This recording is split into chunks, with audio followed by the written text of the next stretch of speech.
So I will start free trial to have access to the pro features. You are all set. Cool stuff.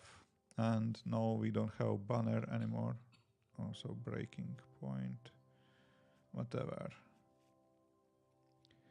Breakpoint. So, and now audio settings will work. Nice. So probably could be cool to have some notification that settings are not available if you are not pro user, but I would like to add some description what each of them actually do. I don't try to convince you to switch. Okay. Not yet. Will you accept a contract for an app which shares business logic with Kotlin multi-platform? You will have to just do the UI in Swift UI. No, at the moment. Can you show the project structure? Sure. Currently, it doesn't really matter what kind of project you are asking Ovidiu about, because I do not have kind of time for other projects, and I'm not looking for ways to sell more of my time. Why don't you use Flutter? It is so good. Project structure. So I'm not saying it is the best, it's somehow organized. Okay, what do we have?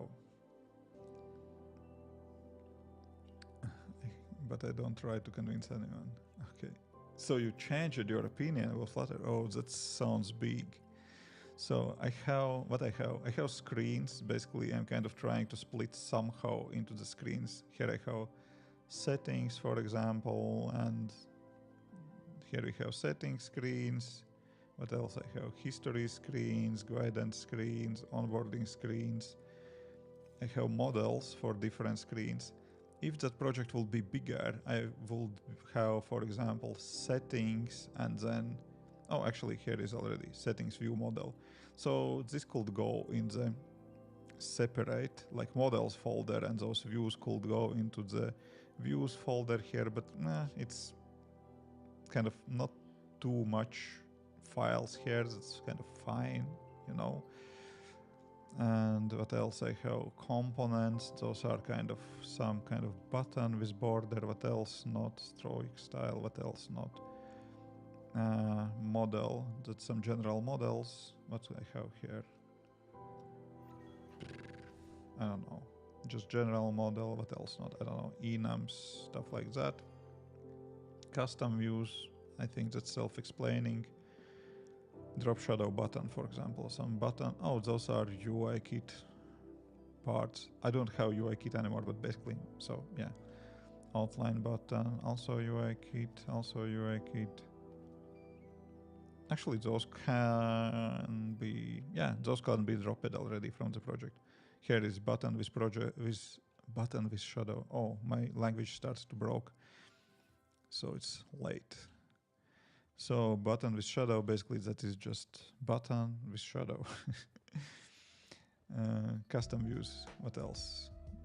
Utilities, those are something like timer, time helpers to convert something to something, date helpers, basically date extension. I don't know, stuff like that.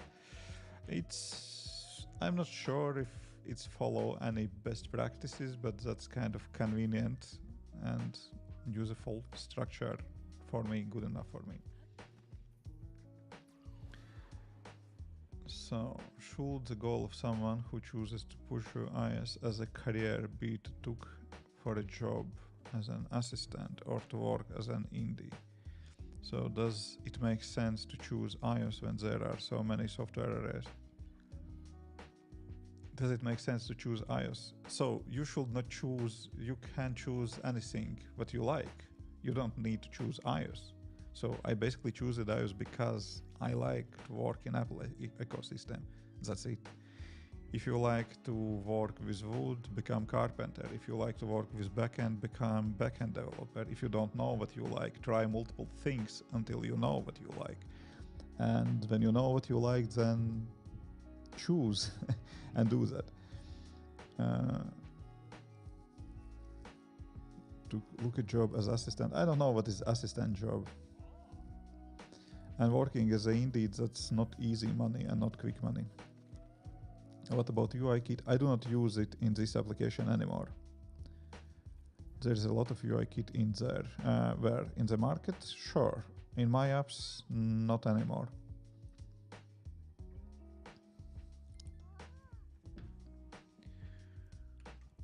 Okie dokie. So,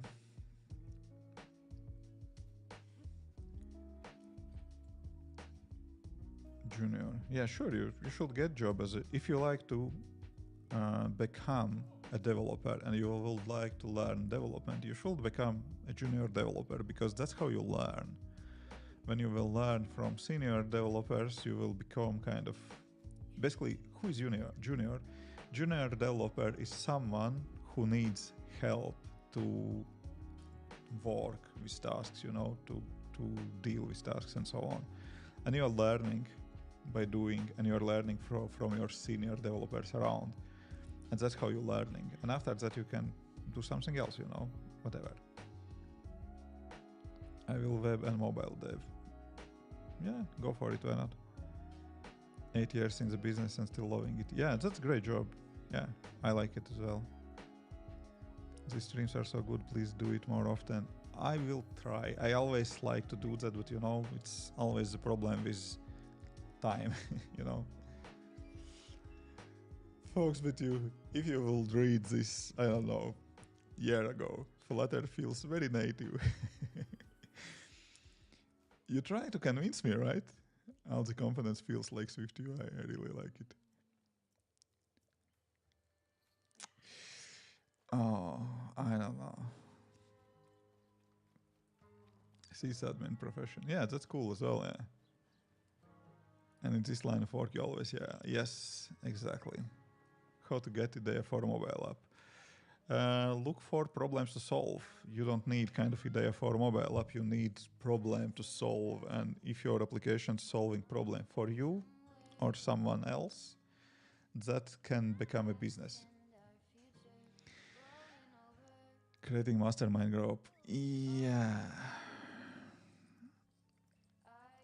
It is something that I wanted to Discord to become, but you know, it's kind of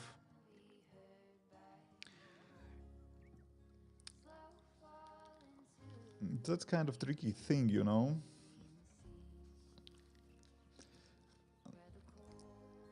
I would not like to kind of sound very kind of, I don't know, mercantile or somehow, but basically I kind of see that I have to kind of have some kind of money behind everything I do, not just because of, I don't know, don't get me wrong, I don't need money to have money, but that kind of helps with time commitment, because then you kind of, basically if my indie apps will not make any money, it will be harder to come back and work on them, you know, because today at night I was kind of tired. I decided, okay, whatever, I would like to go for stream, I would like to hang out with you guys, and I would like to work at least a little bit on my application. So I kind of did that because of that, you know. The same with YouTube stuff as well, you know. It's kind of, I like to do videos, but sometimes, you know, you kind of feeling that you do not feel to do that, but that kind of, that you know that you earn some money from those videos, then you maybe will get some sponsored videos that kind of keep you going in those moments when you are down, you know, when you are busy or when you are tired or where you feel that you stretch it too thin and you have different priorities. So, but if there is kind of some money commitment, then it is long-term commitment. And then I don't know if I kind of want to do that. And also it's kind of tricky because that organization, that should be something regular, and those are kind of commitments on calendar. So I was for 3 weeks in Spain. In March I'm planning to go again to another vacation and traveling. So how I will handle all that like that, you know. So it's still on the radar. I would like to kind of grow bigger that solopreneur app development kind of course, to not have just only course, but also to make some community around that. But I still didn't figure out how to frame that better, you know, how to make that mastermind group. And also, I don't want to make it free because one is that kind of commitment, all that stuff. But another, you know, if it is completely free, this is kind of no commitment here. And also it will attract plenty of people who are not kind of serious about that stuff, you know. So, yeah. But if I do something and I ask money, I would like to know that I am giving back kind of 2 or 3 times more value than it's money what I'm getting. So, I don't know, I'm kind of rambling, but I just wanted to explain myself about that, you know. So, we'll see. But yeah, but basically I would like to build that around the Discord, but then I would like to close part of the Discord for that, you know. Yeah.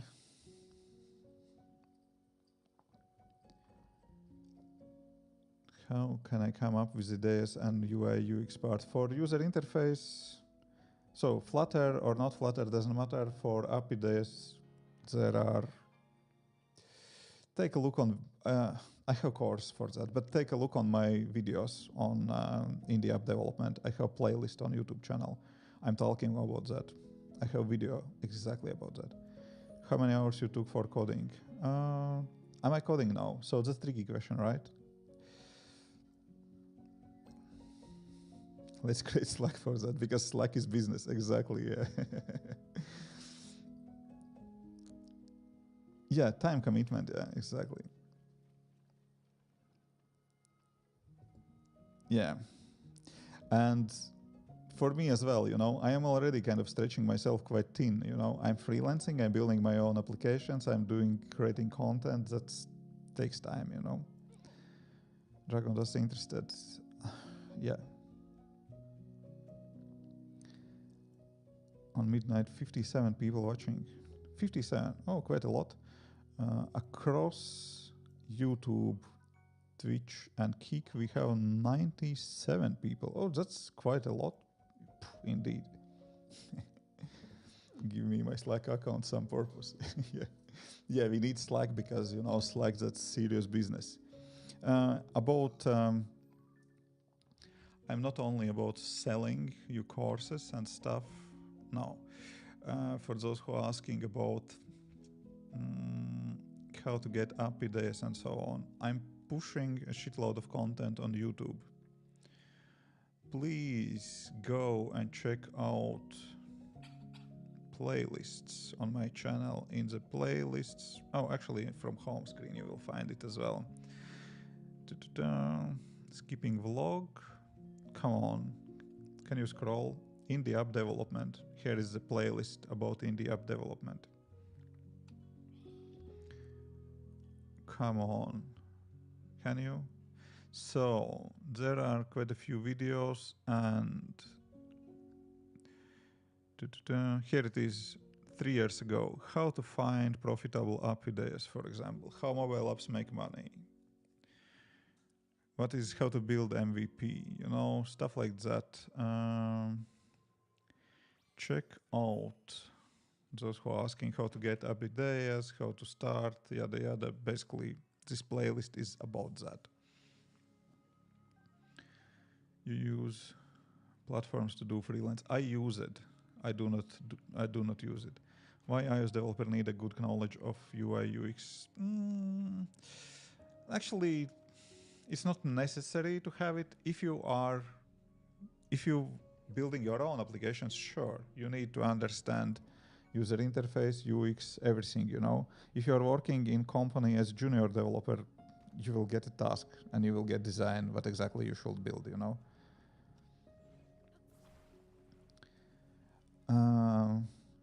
Yeah, Silver, I agree. It should not be a huge group. And it could be great to limit it, but it's still kind of commitment. Paid membership, again, I think that will be some little bit gatekeeper for those who are not serious to just kind of to be serious, about that. And yeah, a little bit kind of to have a little bit more interest. Probably I should put some pool or something to see, or some email, or maybe to see who is kind of interested to subscribe, to see something like that. I completely agree about I'm completely agree with you, Silver, about not having huge group, and having small group. It's kind of cool, and that could be basically, I don't know, we know each other and some few more guys who could be kind of interested maybe to participate. And for that case, I don't know, that paid gateway is not needed, but then it's kind of commitment for everyone. Why to come together, how to find time to come together, and so on. So basically, you probably unlikely can invite, I don't know, 3-4 guys and hope that everyone will be interested. Guys or girls, sorry. I'm not trying to be chauvinistic, but yeah, I don't know. I'm thinking about that. We'll see. What is most popular, most used architecture in iOS? MVC. What platforms do you use to freelance work? Let me give you a video answer to that. Sure, I have a video about that. Let's go to my channel and look for freelance. You can do that as well, just search. And second video here is where to find freelance jobs, my experience. And I will copy link for you. Here it is.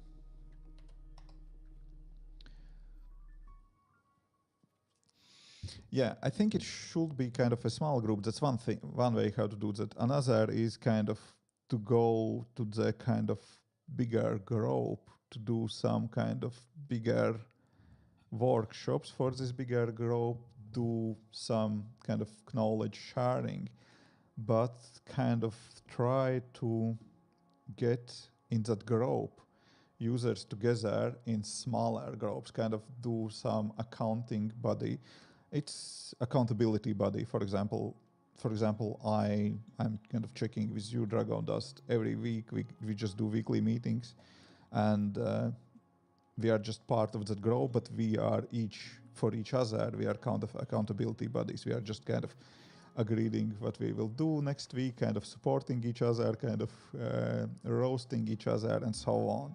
But then we have this bigger kind of group when we do, I don't know, presenting someone coming doing some presentations. Maybe that's me, maybe that's you who would like to kind of share something, maybe, and then we have some discussions, open microphone, someone asking questions, those who know giving answers, and so on. For those cases, kind of bigger group also will help, but I'm pretty sure we have to limit size of this group, because if it is kind of open entry, free entry, then it's just everyone will come and ask, why do you not use Flutter and which architecture is the best every day? So that should be something more focused.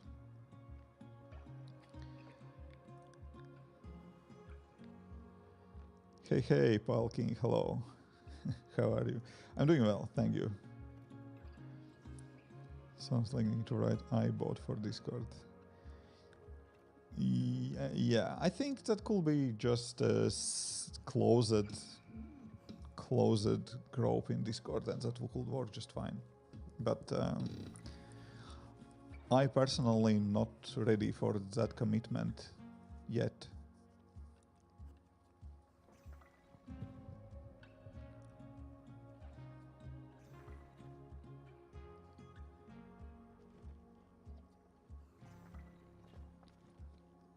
Starting to develop iOS, your advice most important. Yeah, you're welcome.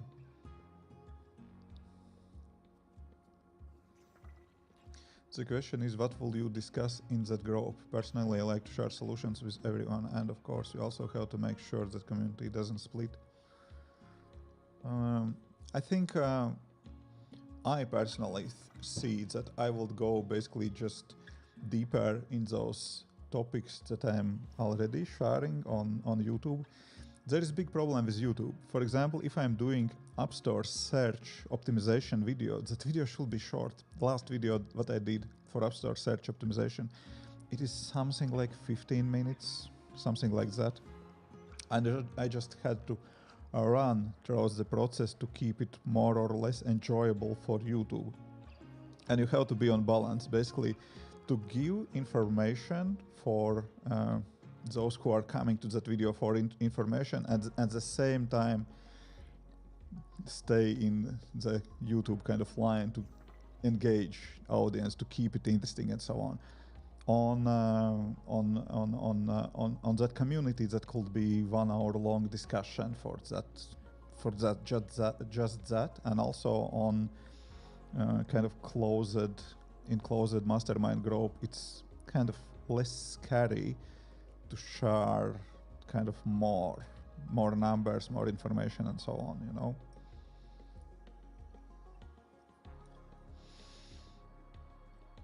Yeah. So, yeah. Sorry for doing nothing about that, but it's kind of big commitment, and if you start that, it's kind of, I don't know, no way to kind of close it in a month or two. It's possible, of course, but I would not like to do that, so that's why I didn't start anything. Yeah, exactly. It was just EBS, not experience, yeah.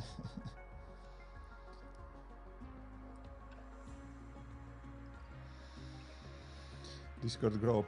Discord group would not work. That's the same like WhatsApp groups, because that is just one big chat, and we would like to split, I think, monetization, paywalls, App Store optimization, copywriting, design, gamification. I don't know what else not, you know.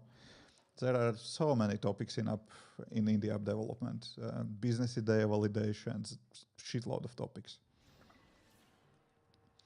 Do you think it's a good deal to buy M1 MacBook with 8 GB of RAM for $975?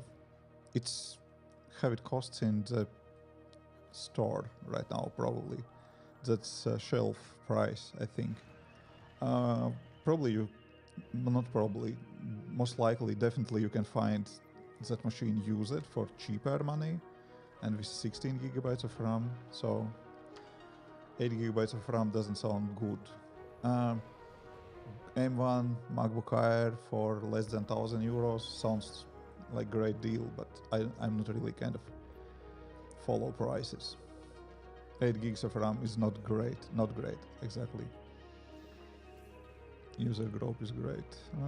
I don't like user groups, because that's one big chat.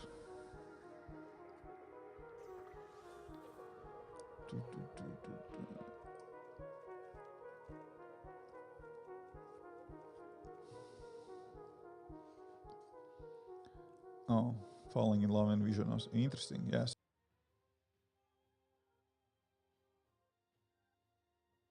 Today, I'm going to talk about something that females are almost too good at, and that is lying. Because the average woman has a much higher social aptitude and is much more perceptive than the average man, they're far more adept at social manipulation. They're very good at misleading and lying to people. Women lie to everyone, guys. They lie to their family, their friends, their coworkers, their bosses, their children, and even themselves. But the vast majority of a woman's lies are reserved for their husbands and boyfriends. Now, females lie to their husbands and boyfriends for a few reasons. They lie about their notch counts to make themselves look less promiscuous than they really are. They lie about how their last relationship ended to absolve themselves of any and all responsibility, which really means they cheated their way out of the relationship. The list goes on and on. But the main reason females lie to their boyfriends and husbands is to cover up cheating. Yes, there are many different lies, many different reasons for those lies, and many different times they lie. But the number one reason women lie to their significant others is to cover up infidelity. Unfortunately, most men out here lack even a basic understanding in terms of knowing when they're being lied to by a woman. They think they know when their women are lying to them because maybe she stutters or she looks away when speaking to him. And while these could be signs she's being dishonest, it doesn't even begin to scratch the surface, because females are expert liars and professional cheaters. You think she doesn't know that stuttering and looking away gives her away as a liar? Here's a better question. You think she doesn't do these things on purpose to make you think she's lying? Let that sit for a while. Understand this, gentlemen. Women are always 4 steps ahead. They've been lying and cheating about lying and cheating since they figured out that men want to sleep with them. And that starts as early as 14, 15 years old, and sometimes even younger than that. My ex-girlfriend, Amy, is a great example, having had her first child at 13. I met her 6 years later, but I didn't run for the hills when I found out she had a 6-year-old kid at just 19. Admittedly, that one was on me. Anyway, so now a man asks himself, well, how can I get better at recognizing when a woman is being dishonest with me? How can I become more proficient at spotting lies? Well, the first thing I'll tell you is that it takes a lot of time and a lot of experience to be able to know when a woman is lying to you.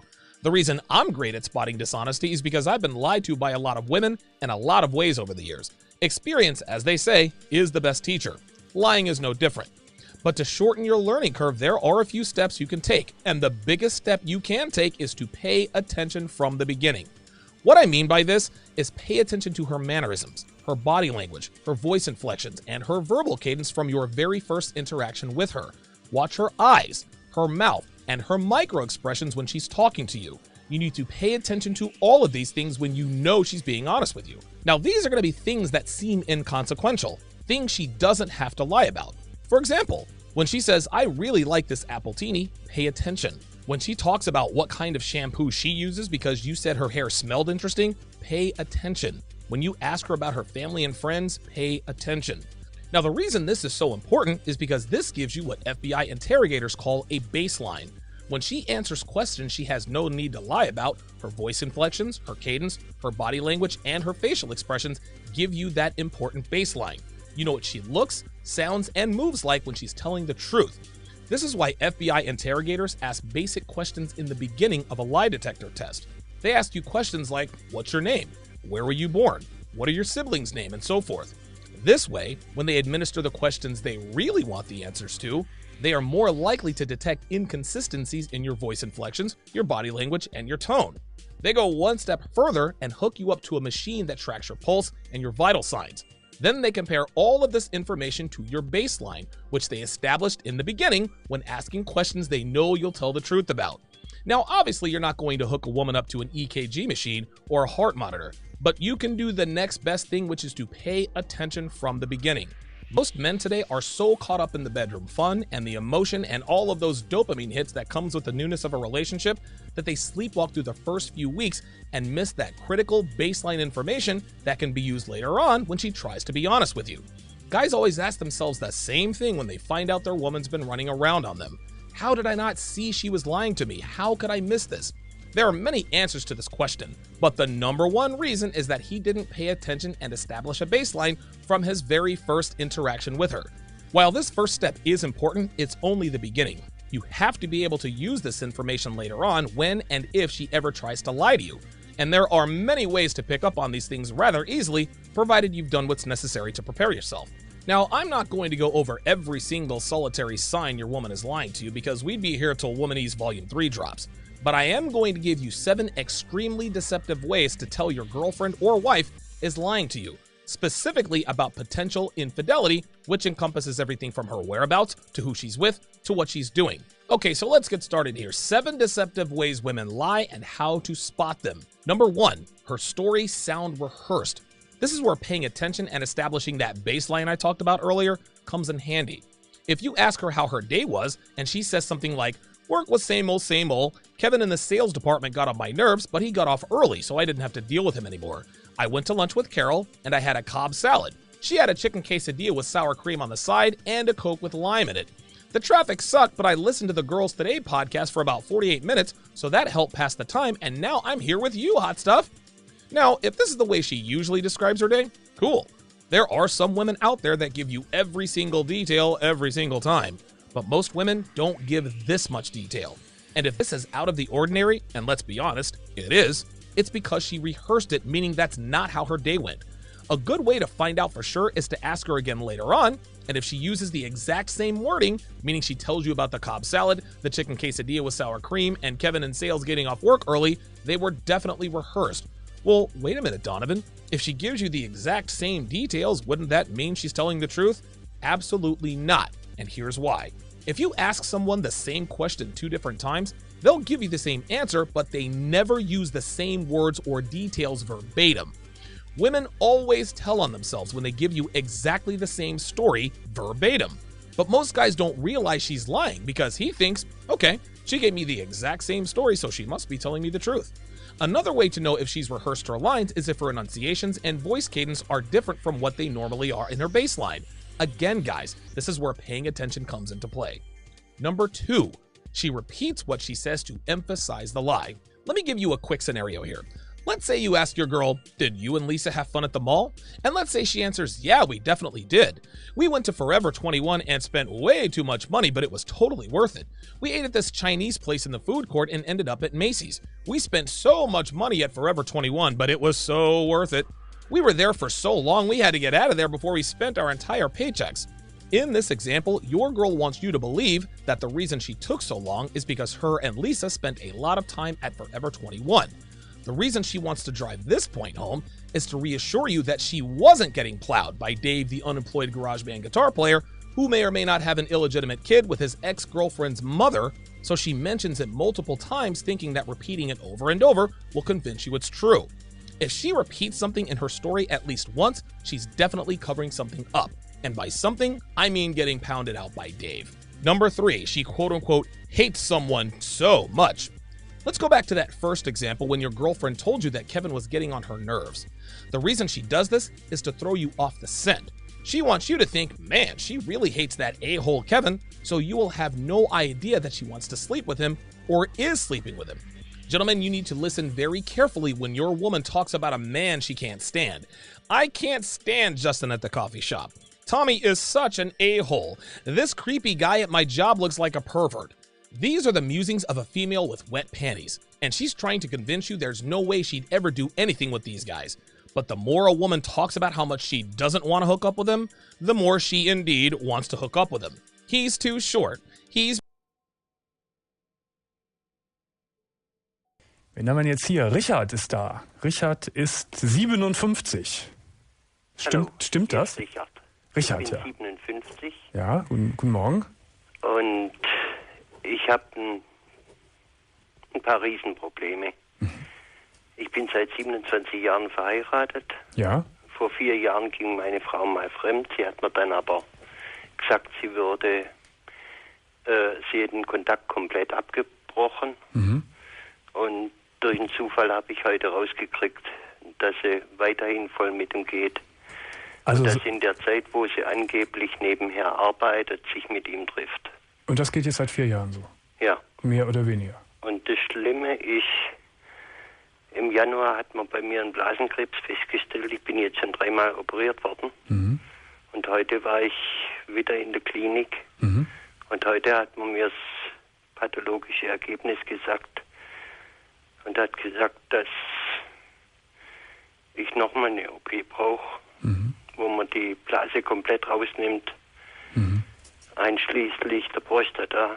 Das heißt, ich habe nachher auch keine Möglichkeit mehr für eine Erektion oder sonst irgendwas.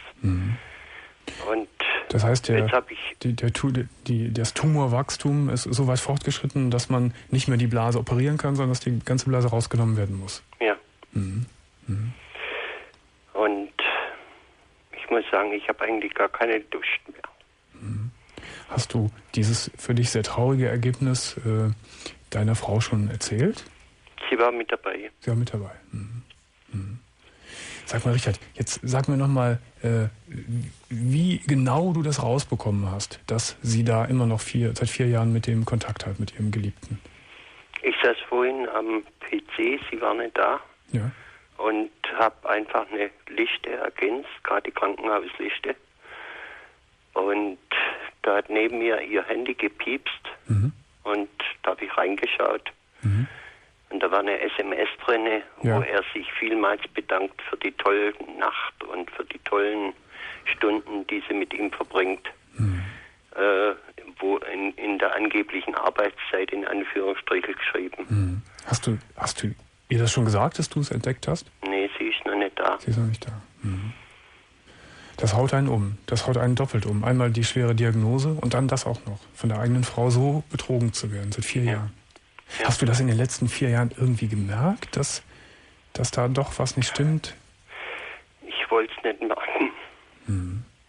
Also man hat es so verdrängt. Da war schon irgendwas nicht so in Ordnung, aber du hast es weggeschoben. Sie hat immer wieder so Ausreden gebraucht, wo sie für irgendwas Zeit brauchte und ich wollte es aber gar nicht wissen. Wie war denn eure Sexualität in den letzten Jahren? Hat die überhaupt stattgefunden? Sie war eingeschränkt in der letzten Zeit, also in den letzten 2 Jahren, sagen wir mal so. Ja. Aber das habe ich eben darauf geschoben, dass sie eben, dass der Krebs jetzt entdeckt worden ist und dass eben da vorher schon die Anzeichen davor waren. Ja. Wie lange genau leidest du jetzt an der Erkrankung? Das kann ich nicht genau sagen. Ja. Ich habe es dadurch gemerkt, dass ich Blut im Urin hatte. Und dann haben sie festgestellt, dass sie eine Niere komplett abgeklemmt ist und nur noch 9% Leistung hat. Und die haben sie dann wieder halbwegs gangbar gemacht, sonst hätten sie die rausnehmen müssen. Und das waren die ersten 3 OPs, die ich ja schon von Januar bis jetzt hatte. Ja. Deine Frau war heute dabei, als das gesagt worden ist. Wie hat sie das aufgenommen? Wie habt ihr hinterher darüber gesprochen? Was hat sie gesagt? Sie hat mir gesagt, auch das Thema durch. Und irgendwie das Merkwürdige ist, wir haben eigentlich eine ganz liebevolle Art, miteinander umzugehen. Und das heißt, eigentlich ist, abgesehen jetzt von dem großen Schatten, der da auf euch liegt, eigentlich ist das Zusammenleben harmonisch.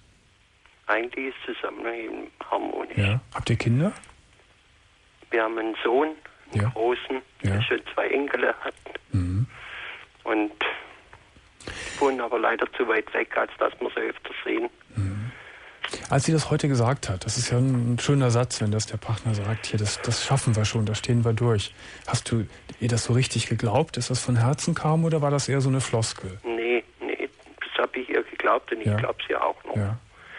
Weil irgendwie habe ich das Gefühl, dass bei ihr eine Trennung innerlich stattfindet oder stattgefunden hat zwischen mir, ihrem Ehemann seit 27 Jahren und diesem, ich sage mal, Liebhaber. Eine Trennung stattgefunden? Der ist verheiratet, der hat 2 Kinder selber. Ja, wie meinst du, dass eine Trennung stattgefunden hat? Also, dass für sie 2 Welten sind? Dass für sie 2 Welten sind. Sie liebt mich und sie möchte bei mir bleiben und alles, aber er gibt ihr den Sex. Das ist so irgendwie, ich bin der Dauertrottel, ich sag's jetzt mal ein bisschen böse, der versorgt, der dafür sorgt, dass er zu essen hat, eine Wohnung hat, Kleider hat und Richard, er ist derjenige, der verstehe. am Wochenende für sie ihr den Spaß bringt. So, das sind natürlich jetzt alle Spekulationen, da ihr kein Mal in der letzten Zeit offen darüber geredet habt und jetzt auch gar keine Möglichkeit bestanden hat. Nee. Jetzt lass mich erstmal was zu deiner Diagnose sagen. Das ist natürlich eine Hammerdiagnose, wenn man das hört. Die Blase wird so rausgenommen werden, auch die Prostata. Soweit ich aber informiert bin, ist das natürlich, bedeutet das deine Lebensrettung. Oder du hast große Chancen dadurch, von dem Krebs befreit zu werden. Ja, aber ich weiß nicht für was. Ja. Yep. Und es besteht, ich weiß, das ist natürlich sehr beschwerlich hinterher, wenn man da mit einem künstlichen Ausgang und wie auch immer man das löst bei dir.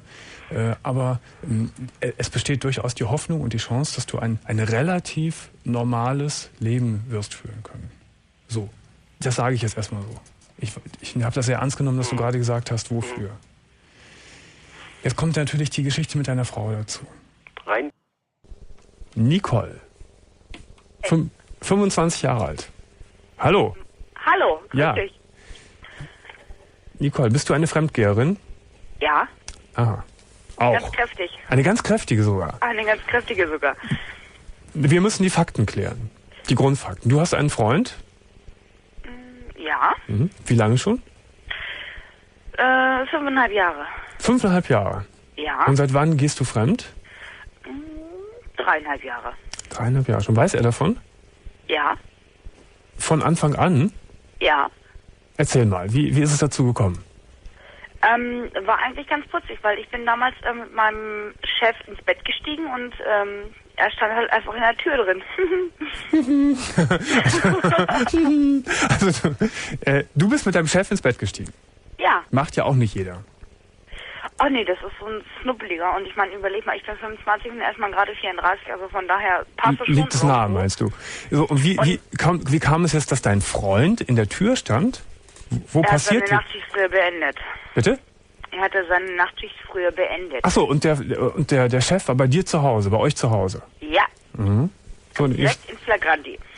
es stand ein Freund in der Tür, während du mit deinem schnuckeligen 34-jährigen Chef im Bett zugange warst. Und was passierte da? Jo, es hat ein bisschen geknallt und danach waren irgendwo die Linien irgendwo doch begrenzt geregelt. Was die war? ersten 2 Jahre. Das habe ich jetzt nicht verstanden. Was war begrenzt geregelt? So von wegen, also ich meine, also mein Schnuppel, den ich zu Hause habe, das ist, also Thorsten auf gut Deutsch gesagt, und er ist für mich alles irgendwo, aber er bringt es halt teilweise nicht so unbedingt und deswegen muss man halt dann auch eventuell mal ein bisschen umsatteln. Moment. Das ist ja hammerhafte Sachen, was ich höre. Er bringt es. Komm. Nein, ich muss fragen. Er bringt es nicht so? Nee, nicht unbedingt. Was heißt das? Er ist im Bett nicht gut, oder wie? Möchte ich jetzt nicht so direkt sagen. Aber erklär's mir doch, was du meinst mit, er bringt es nicht so. Naja, mein Gott, ich meine, bei Thorsten sind die Streicheleinheiten nicht so extrem wie zum Beispiel bei Mike. Mike ist dein Chef? Ja. Ja. Und wir kommen super gut miteinander aus. So, es ist mir aber immer noch nicht klar, nachdem Thorsten, dein Freund, euch erwischt hat, was ist danach passiert? Die nächste Zeit danach? Oh, die nächste Zeit danach war eigentlich ganz easy. Also wir haben also mittlerweile ganz entspannt danach miteinander gelebt, nachdem wir also erstmal das große Gewitter geklärt hatten und Thorsten war der Meinung, er müsste sich von Mike die Freundin schnallen. Auch so eine Kuddelmuddel-Geschichte. Eine Kuddelmuddel-Geschichte, genau. Also du hast ein Verhältnis mit deinem Chef Mike. Ja. Und dein Freund hat ein Verhältnis mit der Frau von deinem Chef? Genau. Man kann es ja kaum glauben. Ach nee, das musst du nicht so unbedingt sagen, weil wir haben 5 Hunde davon, ne? Also, was soll's. Wie bitte? Ihr habt 5 Hunde davon? Ja, hört sich so mäßig blöd an, ist auch wirklich was zum Lachen, aber nicht unbedingt beziehungsträchtig diesbezüglich. Nein, also die Hunde sind dann halt irgendwie mal beim gemeinsamen Grillen, als wir dann alle oben auf dem Heuboden waren, zusammengekommen und da sind halt 5 Welpen bei rausgekommen. Ne? Ach so. Das heißt also, diese beiden Pärchen haben Kontakt miteinander und wissen das auch voneinander, dass es so kreuz und quer geht. Ja. Und das ist völlig in Ordnung. Ist völlig in Ordnung. Ja, es gibt keine Probleme, keine Eifersucht und... Doch, gelegentlich gibt es halt auch mal ein bisschen Knatsch von wegen, warum kosten die Suppe jetzt von Mike? Du weißt doch ganz genau, dass ich die nicht mag. Bäh. Klar, hast du auch in jeder Beziehung drin. Nur, weißt du, ich meine... Liebst du denn deinen Freund Thorsten? Hä? Liebst du denn deinen Freund Thorsten? Natürlich liebe ich meinen Freund Thorsten. Mhm. Auf jeden Fall. Wir haben uns jetzt ein Haus gemeinsam gekauft und also ich liebe ihn auf jeden Fall. Weißt du, also bei aller Leichtigkeit des Themas auch, klingt es mir doch alles ein bisschen sehr oberflächlich. Ja, mal so und so. Kann man denn so... Nein, lass mich erst mal sagen. Kann man so Liebe wirklich leben und die Qualität einer Liebe auch halten? Doch, ich denke mal schon. Mhm. Doch, auf jeden Fall. Also zum Beispiel die Wochenenden gehören absolut nur uns. Mhm. Das sind also unsere Wochenenden und damit ist gut. Aber nun bist du ja auch noch in einem Abhängigkeitsverhältnis von Mike, der dein Chef ist. Verkompliziert das Ganze denn nicht noch zusätzlich? Nee. Das nicht? Ich kriege genauso meine monatliche Abrechnung wie alle anderen auch. Mhm. Weiß man denn in der Firma, dass ihr beide was miteinander habt? Ja. Ja, ja, das weiß man. Das ist auch völlig in Ordnung. Weil, ich meine, also wir haben damals, ich bin eine gute Freundin von ihm gewesen und wir haben damals gemeinsam zusammen angefangen. Und er hat von vornherein die Hosen angehabt und da gab es immer mal einen Kussi und einen Bussi und hast du nicht gesehen, ne? Das war also nie irgendwo ein nennenswertes Thema halt, ne? Weißt du, warum ich gerade dich auch gefragt habe, ob du deinen Freund Thorsten wirklich liebst? Weil du diesen doch eigentlich despektierlichen Satz vorhin gesagt hast, der bringt's nicht immer so. Der bringt's auch nicht. Sagt man das über jemanden, den man wirklich lieb hat? Wenn es denn so wäre, verzeiht man es ihm nicht? Und sagt man das? Verzeiht man schon, aber man kann es trotz alledem sagen. Ja, sagt Das hat man. das eine mit dem Verzeihen und das andere mit dem Sagen zu tun. Na, es ist doch auch ein bisschen eine Beleidigung, wenn er das jetzt zum Beispiel jetzt hören würde hier heute Abend. Ich weiß nicht, ob Er hört das heute Abend. Ist das nicht verletzend für ihn auch? Mich würde es verletzen. Nee, er weiß es doch. Ist doch okay. Mike bringst du auch nicht immer. Das weiß er doch auch. Ist doch kein Thema, wir reden doch darüber. Na gut, habt ihr beiden eigentlich auch ein Kind? Ist in der Beziehung ein Kind entstanden? Soll ich durchzählen? 1, 2, 3, 4, 6. Wie 6? Ja, 6 Hundekinder. Nicht 6 ein Hundekinder. einziges Ja, richtiges gut. Kind. Den Nein, Joke, aber es sind den Hundekinder. Joke hatten wir ja schon mal. Also es gibt keine Kinder, ne? Nein. Okay, Nicole, dann macht mal so weiter, wenn ihr damit klarkommt. Alles Gute. Nur, als auf gut Deutsch gesagt, ich meine, man kann auch anders. Wie, man kann auch anders? Ja, man muss es nicht unbedingt irgendwie auf dieses obligatorische, beziehungsgeträchtige ziehen. Es geht auch anders. Das verstehe ich also nicht. Was meinst du damit? Was ich damit meine, ist von wegen, weißt du, wenn jemand irgendwo halt mal fremd geht, ne? Kann ja immer mal passieren. Weißt du, du siehst eine süße, na du nicht, aber irgendjemand sieht eine süße Maus und von der gefällt halt der Arsch ganz nett oder weiß der Geier was. Man hüpft halt drauf, ne? Und das, was mich so ein bisschen ärgert, ist halt einfach so, dass die Mädels und die Jungs halt in dem Moment dann so wahnsinnig aggressiv drauf reagieren. Okay, dafür habt ihr jetzt eine andere Lösung für euch gefunden. Ne? Auf jeden Fall. Okay, auf Wiederhören. Ich meine, ich würde auch zickig reagieren, wenn ich die Alte nicht kennen würde, ne? 100%. Okay, Nicole, Aber wir verabschieden uns jetzt mal. Alles Gute, Wiederhören, tschüss.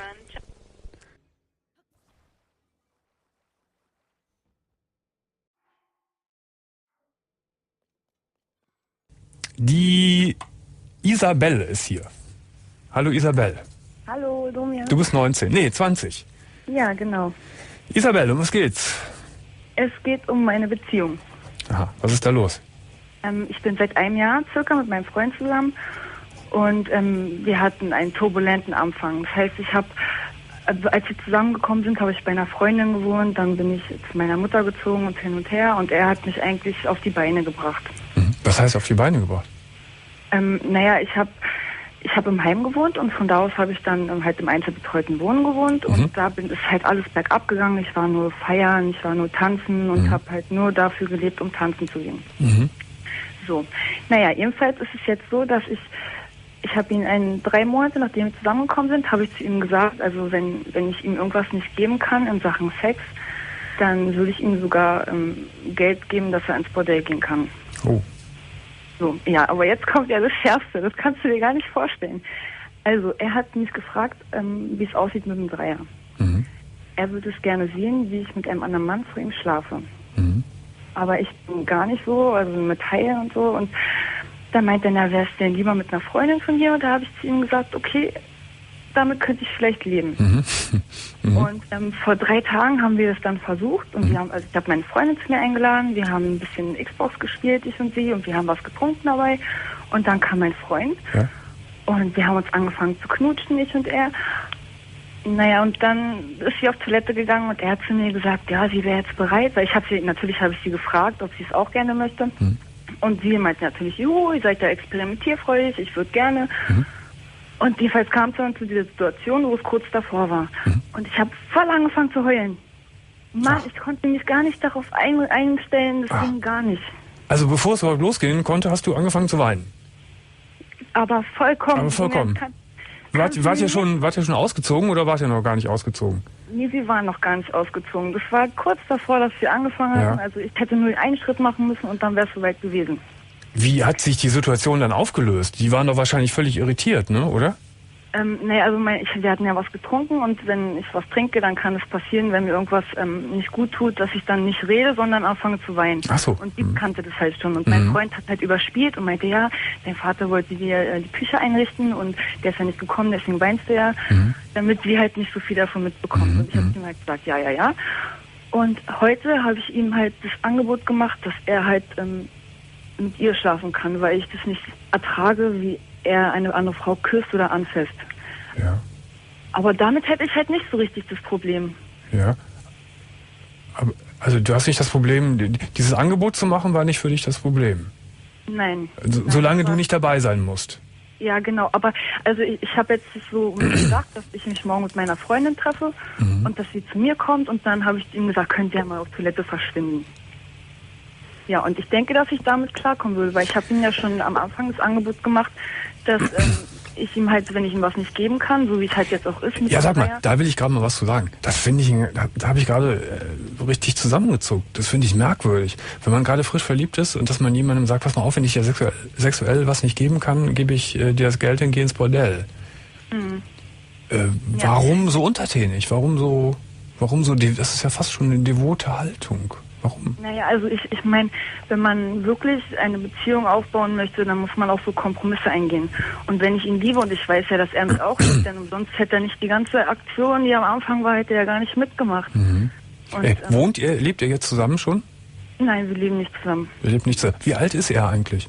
Er ist 26. Als du ihm das da gesagt hast mit dem Bordell, hat er da empört reagiert oder hat er gesagt, ja okay, können wir so machen? Nee, schon so ein bisschen, weil er möchte nicht zu einer halt professionellen... Also er hat ein bisschen empört reagiert? Ja. Weißt du was mir zeigt das alles, was du auch gerade erzählt hast da mit dem Dreier, dass du einfach keinen Bock hast auf solche Sachen. Ja, genau, und das habe ich auch zu ihm gesagt. Das finde ich auch, ist ja auch legitim. Wenn du keinen Bock drauf hast, hast du keinen Bock drauf. Das muss man gar nicht, im Bereich Sexualität muss man das gar nicht erklären. Entweder hat man Lust oder man hat keine Lust. Punkt aus. Ich finde, ich habe natürlich versucht, weil, guck mal, also ich stelle mir das vor und das macht mich schon irgendwie an. Aber halt dieser Schritt dazu, ich habe irgendwie eine Blockade. Gut, dann ist die Blockade da und dann soll die auch erstmal da sein. Genau. Ich finde jetzt ein bisschen übertrieben, muss ich sagen, dass du ihm nur gleich angeboten hast, dann soll er alleine mit der schlafen. Mein Gott, ihr seid ein Jahr zusammen, da ist man doch noch in großer Verliebtheit. Wenn ihr jetzt 10, 15 Jahre verheiratet werdet, dann okay, kann man vielleicht so einen Deal treffen, aber warum? Ja, dazu muss ich sagen, also ich bin nicht so die Sexbegeisterte. Aha. Also er möchte es gerne täglich und ich möchte es gerne so alle 1-2 Wochen. Ach so. Hast du schlechte Erfahrungen früher gemacht mit Sexualität? Ja, ich habe ziemlich schlechte Erfahrungen gemacht und also er hat das auch alles miterlebt und er hat diese ganze Wandlung von mir früher zu mir jetzt, hat er alles mitgemacht und hat er eigentlich den Stein ins Rollen gebracht. Und hast du sexuellen Missbrauch erlitten? Jein. Also ich war, durch meine Kindheit war ich seelisch zerrissen und ich hatte halt mein erstes Mal hatte ich mit 16, aber hatte bis jetzt mit 20, hatte ich schon 30 Männer. Und das war meist halt, ich habe irgendwie nicht Nein sagen können zu den Männern, weil ich nicht irgendwie doof dastehen wollte. Also ach so. Ganz bist du denn in dieser Zeit auch zur Sexualität gezwungen worden von einem Mann? Ja, ich wollte es nicht wirklich mit dem Schlafen. Ja. Aber du hast es dem auch nicht gezeigt, sondern du hast es so über dich ergehen lassen, oder? Ja, genau. Und das hat vieles kaputt gemacht auch. Und ja. Also es war nicht so schön, die Zeit damals, als ich im Heim war und so. Bist du im Heim ganz aufgewachsen oder warst du früher auch noch bei deinen Eltern? Bis ich 6 Jahre alt war ich bei meiner Mutter und meine Mutter war ganz schlimm. Also ich war schon mit 6 Jahren in einer Diskothek bis nachts um 1 und also die hat auch immer Leute bei sich zu Hause, immer irgendwelche Männer und die haben da gekifft ohne Ende und also das war nicht schön. Da hat mich mein Vater weggeholt, weil ein Lehrer von meiner Schule war mit ihm befreundet und der hat zu ihm gesagt, also hör mal, dein Kind ist verwahrlost, der kommt mit dreckigen Klamotten, kommt in die Schule, hat gar keine sozialen Kontakte und dann hat er mich halt zu sich geholt und der hatte halt eine Frau, mit der habe ich mich nicht verstanden und ein Jahr später hat der halt Heimaufenthalt beantragt und da warst du dann auch bis zum 16. Lebensjahr, oder? Bis zum 18. Bis zum 18. Ja. Und das war wirklich die schlimmste Zeit. Sowas habe ich noch nie erlebt. Mit 12 habe ich angefangen zu rauchen, mit 14 habe ich angefangen zu kiffen. Und also liegt schon sehr viel schlimmes Leben hinter dir. Ja, aber jetzt ist es ja dabei, besser zu werden. So, und jetzt verstehe ich das auch mehr, dass du deinem Freund so zugetan bist und du möchtest einfach ihm jeden Wunsch erfüllen, weil er dir auch Gutes getan hat und dich aus dieser ganzen Misere rausgeholt hat. Ja, natürlich. Also ich kann ja nicht den Wunsch erzählen, wie das mit dem Dreier zum Beispiel. Und ich habe auch in Sachen Sex habe ich eine ganz, ganz andere, weiß ich nicht, Einstellung. Er sagte mal, er hat heute gesagt, dass es echt komisch ist, dass ich mit dem Dreier nicht klarkomme, ihm aber anbiete, dass er halt mit meiner Freundin schlafen kann. Fühlst du dich denn von ihm sexuell auch bedrängt, wenn du sagst, er würde gerne viel öfter als du? Nein, ich fühle mich nicht sexuell bedrängt. Natürlich ist es, er wird halt gern viel wilder und hin und her und bla, aber meine persönliche Situation, ich bin jetzt gerade in meine Wohnung eingezogen, wohne auch nicht richtig da, also schlafe noch bei meiner Oma und ich würde gerne erstmal einziehen und erstmal ein Bett haben überhaupt. Erstmal ankommen, in Ruhe alles sich entwickeln lassen. Will er das denn jetzt machen mit der Freundin? Ja, also sie kommt, ich und sie, wir treffen uns morgen und dann kann es sein, dass es dann morgen passiert. Wärst du denn dann auch in der Wohnung? Ja, natürlich. Also das habe ich vorausgesetzt, dass ich gerne da sein möchte. Aber es passiert dann im Badezimmer oder im Nebenzimmer? Ja, genau. Das ist aber auch alles heavy, Isabel. Ja, ich weiß. Wenn ich mir das vorstelle, was für ein Gefühl das für dich ist, du besitzt im Wohnzimmer auf der Couch und die sind im Badezimmer und...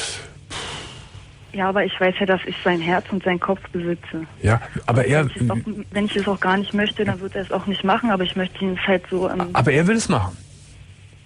Ja. Ja, und sie will es auch machen? Ja, sie würde auch. Ich wundere mich über ihn, dass er es macht, weil er eigentlich, finde ich, Rücksicht auf dich nehmen müsste und sagen, okay, das ist alles ein bisschen schwierig bei dir, das tue ich ihr nicht an, denn natürlich wird es dir wehtun. Du wirst es ja nicht so völlig locker wegstecken. Ja, also eifersüchtig bin ich nicht so. Also das ist gar nicht so die Sache. Also er kann sich auch mit dir treffen und keine Ahnung, aber ich möchte halt informiert sein und möchte gerne wissen... Er hat ja nicht umsonst das ganze Jahr mit mir durchgemacht, um mich jetzt irgendwie sitzen zu lassen wegen einer Frau, die ja nur halt... Aber du hast mich ja dennoch angerufen. Und hinter dem Anruf steckt ja da auch noch gezielt eine Frage, die wir erörtern sollten oder die du gerne erörtern würdest wollen?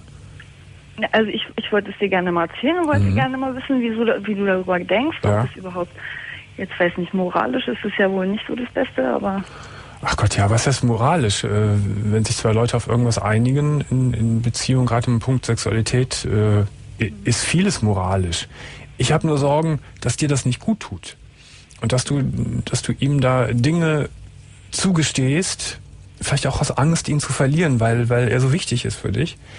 Aber wenn du eigentlich ganz frei entscheiden könntest, würdest du das nicht machen. Und du würdest es nicht erlauben.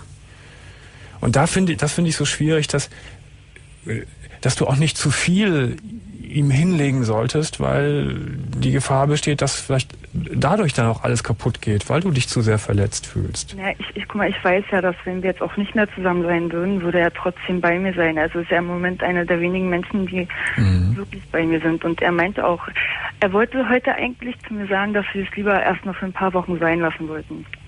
Aber bevor er das gesagt hat, habe ich ihm halt den Vorschlag gemacht, weil wir meine Oma hatten. Das finde ich aber eigentlich ganz, ganz schlau und gut. Wenn er zu dir gesagt hat, wir wollen das erstmal ein paar Wochen sein lassen, dann finde ich nicht gut, dass du ihm gleich hinlegst und sagst, ja komm, dann machen wir es gleich morgen oder so.